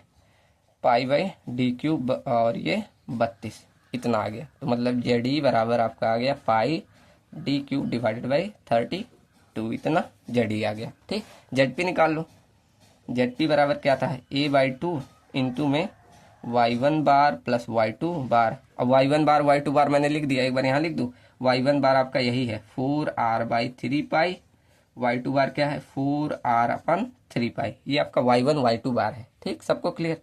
चलो अब रख दो। अब सर्कल का एरिया क्या होता है, πd² यही होता है ना। चलो तो रख दो, πd² होता है ऐसे ना, πd²/4 यही करते हो ना, π/4 इंटू d² है, चाहे जैसे पढ़ो, तो πd²/4 ये होता है, इंटू में 2 से मल्टीप्लाई कर दो। y1 बार y2 बार सबको मालूम 4r/3 पाई प्लस 4r/3 पाई। ठीक, तो ये कितना हो गया, ये हो गया πd²/8 और ये 4r/3 पाई 4 है, तो ये हो जाएगा, ऐड हो जाएगा सिंपल, 3 पाई और 4×4 8r हो जाएगा, ये इतना आ गया। ठीक, चलो अब यहाँ कुछ कट नहीं हुआ, नहीं ना। चलो अब यहाँ देखो, ये 8 से 8 कट हो जाएगा और ये पाई से पाई यहाँ कट हो जाएगा। ठीक, तो यहाँ बचा d²/r, ये बचा। ठीक, ऐसे लिख सकते हो, और एक नीचे यहाँ 3 बचा। ठीक, अब यहाँ देखो ऊपर रेडियस के टर्म में नहीं है, तो यहाँ भी रेडियस को हटा दो। अब मुझे पता है रेडियस का इक्वल टू क्या होता है, डेप्थ का, सॉरी डाया का हाफ होता है, तो इसे ऐसे लिख सकते हो, d² इंटू इसको लिख सकते हो d/2 इंटू ऐसे 3, तो ये हो जाएगा d³/6 हो जाएगा, ऐसे लिख सकते हो। मतलब ZP बराबर कितना आ गया, d³/6, चेंज किया है सिंपल। ठीक, चलो अब रख दो, डायरेक्ट हम इस पे ला के रख दें। चलो तो हमारा क्या था, सी फैक्टर इक्वल टू ZP कितना, d³/6 डिवाइडेड बाई क्या, जेडी हमारा कितना है, πd³ डिवाइडेड बाई 32, तो ये d³/6 इंटू में ये 32 डिवाइडेड बाई πd³, d³ से d³ कट गया और ये इससे कटेगा 2 3 6 और डिवाइडेड बाई 2, वही कम 2 6 12, मतलब 16 डिवाइडेड बाई 3 पाई। अब यहाँ कैसे लगा दें, 16 डिवाइडेड बाई 3 पाई, तो कितना आया 1.697, 1.697, देखो कितना आ रहा है। आपका सॉलिड सर्कल का कितना लिखवाया था, देखो सॉलिड सर्कुलर का 1.67, 2 ही अंक तक लिया है तो 2 ही अंक तक लिख देना, 1.67, सॉरी 67 लिखा है ना, मेरा 9 आ रहा है, बार चेक करो कितना आ रहा है, 1.67 सॉलिड सर्कुलर सेक्शन। ठीक, तो देखो उतना 0 पॉइंट आ गया, वो थोड़ा सा इन्होंने पाई का वैल्यू डायरेक्ट लिया होगा 3.14, ऐसा भी हो सकता है। ठीक, तो वो इतना माइनर डिफरेंस चलता है। 1.67 आप ऐसे लिख सकते हो 1.6, इसको डायरेक्ट ऐसे 9 सही है, ठीक, ऐसे लिख देना डायरेक्ट, ये भी सही है, ठीक। थोड़ा सा कैलकुलेशन इधर उधर होता है, 0 पॉइंट का उतना वैल्यू नहीं, ठीक। चलो, तो इस तरह हमने क्या सॉलिड सर्कुलर सेक्शन का निकाल लिया। आप बहुत सारे सेक्शन का निकाल सकते हैं। चलो एक और निकाल दूँ। आपका जो भी क्वांटम में दिया होगा आप सॉल्व करना। अभी मैं जो सिंपल ये जो लगा रहा हूँ ये बहुत सिंपल है, ठीक। तो थर्ड अभी लगा दे रहा हूँ डायमंड शेप, ठीक। अब डायमंड बोला कैसे, ऐसे तो होता है ना, देखो कुछ इस तरह, ऐसे स्क्वायर की तरह भी होता है, बस ये ऐसे हो जाता है, ठीक। ये आपका डायमंड शेप कहलाता है। इसकी सभी साइड ऐसे जैसे स्क्वायर रहता है ना, ऐसे बराबर रहती है। ए ऐसे सब मान लो ए है तो सारी साइड ऐसे इक्वल रहती है, ठीक। ये देखो ऐसे, ठीक। अब इसको बोलते हैं विकर्ड, जिसे इंग्लिश में डायगोनल बोला जाता है। अगर मुझे ये डायगोनल निकालना होता तो क्या, आप सिंपल पाइथागोरस प्रमेय लगाते हैं, ठीक। मान लो ये x है तो कैसे निकालते हैं, x इक्वल टू क्या, अंडर रूट में कोई भी मान लो, इसे मान सकते हो ए स्क्वायर प्लस ए स्क्वायर, ऐसे निकालते थे ना। तो कल इसको सॉल्व करोगे तो x बराबर क्या हो जाएगा, 2a स्क्वायर। अब ए स्क्वायर बाहर आ जाएगा तो x बराबर क्या हो जाएगा, ये ए बाहर आ गया, अंडर रूट में 2, मतलब ये इसका पूरा विकर्ड कितना आया, मतलब ये पूरे लेंथ आ गई ए अंडर रूट में 2, ठीक। ऐसे निकाला जाता है विकर्ण ना। चलो, तो इसका आधा क्या हुआ, अगर मुझे ये आधा चाहिए तो क्या हो जाएगा, बस ए ऐसे डिवाइड कर दोगे तो ये अंडर रूट 2, ऐसे देखो इसको आधा निकालोगे तो कितना आ जाएगा, A under root 2 divided by 2, तो इससे ये काटोगे तो ए बाई अंडर रूट 2 आ जाएगा। तो इसको लिख सकते हैं ए बाई अंडर रूट 2, आधे को लिख सकते हैं, ठीक, सिंपल। चलो, तो ऐसे में ये मेरा पूरा आधा वैल्यू आ गया, कितना आधा आ गया, ए बाई अंडर रूट 2। अब इसका अगर सेंट्रॉइड, आज देखो इसको दो भागों में बांटे हो, इसका सेंट्रॉइड अगर निकालना है तो डायरेक्ट ध्यान रखना, इसका सेंट्रॉइड होता है ए बाई 3 अंडर रूट 2, ऐसे सिंपल। इसका ए बाई 3 अंडर रूट 2, मतलब यहाँ जो मैं बता रहा हूँ ये y1 बार बराबर ए बाई 3 अंडर रूट 2 और y2 का ए बाई 3 अंडर रूट 2। ये सब मैकेनिक्स का कॉन्सेप्ट है, ये आपको ध्यान होना चाहिए, ठीक। तो ये आपका इन दोनों का सेंट्रॉइड हो गया, ठीक। अब सिंपल है, अब निकाल लेना। चलो निकाल के बता दे रहा हूँ। जैसे सेफ फैक्टर इक्वल टू क्या होता है, safe factor equal to Z P by Z I, ठीक। मैं इतनी बार लिख दे रहा हूँ, अब आपको एकदम सॉरी जेड ई होता है, आई लिख रहा हूँ। तो जेड ई बराबर क्या, आई बाई वाई मैक्स, ठीक। आई निकाल लो। अब आई देखो ये एज आपका स्क्वायर की तरह रहता है, तो एज अ स्क्वायर की तरह हम इसका सेंट्रॉइड निकालेंगे, simple. B D cube by 12 ही यहाँ लगेगा, ठीक। जैसे आपका स्क्वायर का रहता है, जैसे आपका स्क्वायर और ये और डायमंड सब सेम ही रहता है, ठीक। तो ये इसको हम लिख सकते हैं बी डी क्यूब बाई 12। तो बी डी क्या, ये सब इक्वल है तो मतलब ए पे पावर 4 हो जाएगा और डिवाइडेड बाई 12, सॉरी 14 लिख रहा हूँ, 12, ये आपका आई आ गया। और वाई मैक्स क्या हो जाएगा, वाई मैक्स इसका आधा, आधा कितना है, ए बाई अंडर रूट 2, ठीक। तो एक ए से एक काट दो और ये ऐसे रहने दो, इसको ऊपर भेज दे रहे हैं। तो ये क्या हो जाएगा, ए क्यूब बाई और अंडर रूट 2 ऊपर और ये 12, तो ये आपका जेड ई आ गया, कितना, a cube under root 12 under root 2 divided by 12, इतना आपका जेड ई आ गया, ठीक। क्लियर ना। चलो अब हम सेकंड निकालते हैं जेड पी। कैलकुलेशन ध्यान देना थोड़ा, ठीक। चलो अब हम निकाल रहे हैं जेड पी। जेड पी क्या होता है, ए बाई 2 ब्रेकेट में y1 बार प्लस में y2 बार, ठीक। यहाँ से आ गया। अब एरिया क्या होता है, सिंपल स्क्वायर का एरिया, वैसे इसका भी एरिया, तो एरिया क्या हो जाएगा, बस a square divided by 2 into y1 bar यहाँ लिख दिया हूँ, a by 3 under root 2 plus a by 3 under root 2, जोड़ लो। तो ये आ गया ए स्क्वायर बाई 2 और यहाँ से आ गया इंटू में, ये दोनों जुड़ जाएगा तो 2a divided by 3 under root 2, तो इससे ये कट गया, ये बचा a cube divided by 3 under root 2, यहाँ से आपका ये जेड पी आ गया, ठीक, सिंपल। चलो अब रख दो। तो सेफ फैक्टर इक्वल टू क्या, आपका जेड पी कितना है, ए क्यूब बाई 3 अंडर रूट 2 और जेड ई है ए क्यूब अंडर रूट 2 बाई 12। तो ये करोगे ए क्यूब 3 अंडर रूट 12 इंटू ये ऊपर चला जाएगा, ये ए क्यूब बाई अंडर रूट 2, ठीक। तो ये इससे कट गया, ए क्यूब से ए क्यूब कट गया और ये इससे मल्टीप्लाई हो गया, 2 हो जाएगा और 3 दूना 6, मतलब 12 डिवाइडेड बाई 6, तो ये आ गया 6 दूनी 12 2, ठीक। तो मतलब इसका सेफ फैक्टर कितना आ गया, 2। अब देखो डायमंड शेप का कितना था, डायमंड का था आपका 2, ठीक। तो ये आया, ठीक। ठीक। तो इस तरह आप सबका निकाल सकते हैं सेफ फैक्टर, बस सिंपल जेड जेड पी निकालना चाहिए, बस आपका मैकेनिक्स मजबूत हो, कहाँ पर सेंट्रॉइड होता है कहाँ पर नहीं। ठीक। तो इस तरह आप किसी भी शेप का दिया हो, जितना आपकी क्वांटम हो सब ट्राई कर लेना। ठीक। तो इतना मैंने 3 करा दिए, और भी अगर आया होगा तो मैं रिवीजन के टाइम में और भी करा दूंगा, अगर और बड़े बड़े आए होंगे। ठीक। तो अभी इतना ही, और एक टॉपिक चलो और पढ़ लेते हैं, लोड फैक्टर। छोटा सा है, उसे भी देख लेते हैं, उसको कल से थोड़ा आपका बड़ा कॉन्सेप्ट स्टार्ट करें। ठीक। चलो, ये छोटा सा कॉन्सेप्ट है लोड फैक्टर।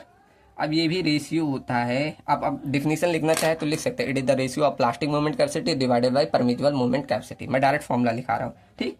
तो लोड फैक्टर इक्वल टू क्या होता है, लोड फैक्टर इक्वल टू क्या, plastic moment capacity, plastic moment capacity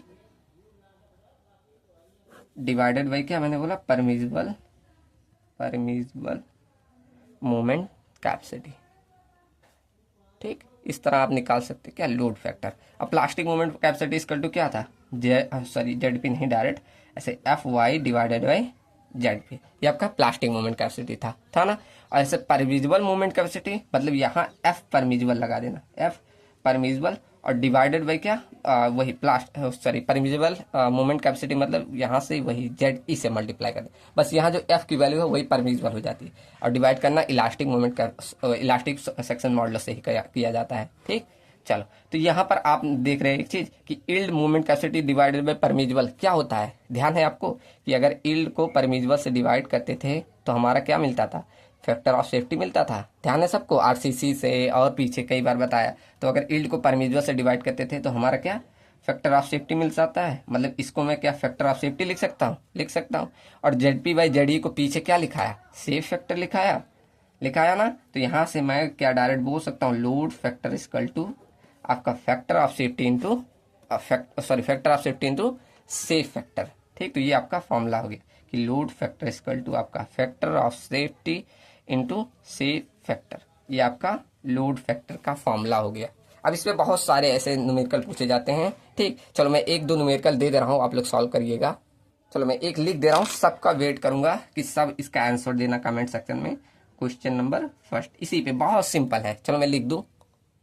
चलो, यही एक सवाल ले रहा हूँ, बहुत इजी है, सबका आंसर आना चाहिए कमेंट सेक्शन में, जितने लोग भी यहाँ तक अगर पहुंचे। ठीक। तो क्या है कि safe factor for rectangular section का इतना दिया है, इफ उसका परमिजिबल बेंडिंग स्ट्रेस इतना है, कितना 0.675, तो बताओ लोड फैक्टर कितना होगा। बहुत सिंपल है, सबका आंसर कमेंट सेक्शन में आ जाना चाहिए कि कितना लोड फैक्टर होगा। सब लोग बता देना, देखता हूँ कितने लोग को समझ में आया है। ठीक। सिंपल यही फॉर्मूला है, रखना लगाना। ठीक। सब लोग आंसर देना, सबका वेट रहेगा, देखता हूँ कितने लोग सॉल्व करेंगे। मिलते हैं कल के वीडियो में, कल मैं इसका सोल्यूशन भी करा दूंगा। ठीक। बहुत छोटा सा सोल्यूशन है। ठीक। चलो, मिलते हैं नेक्स्ट वीडियो में। Thank you and thanks for watching.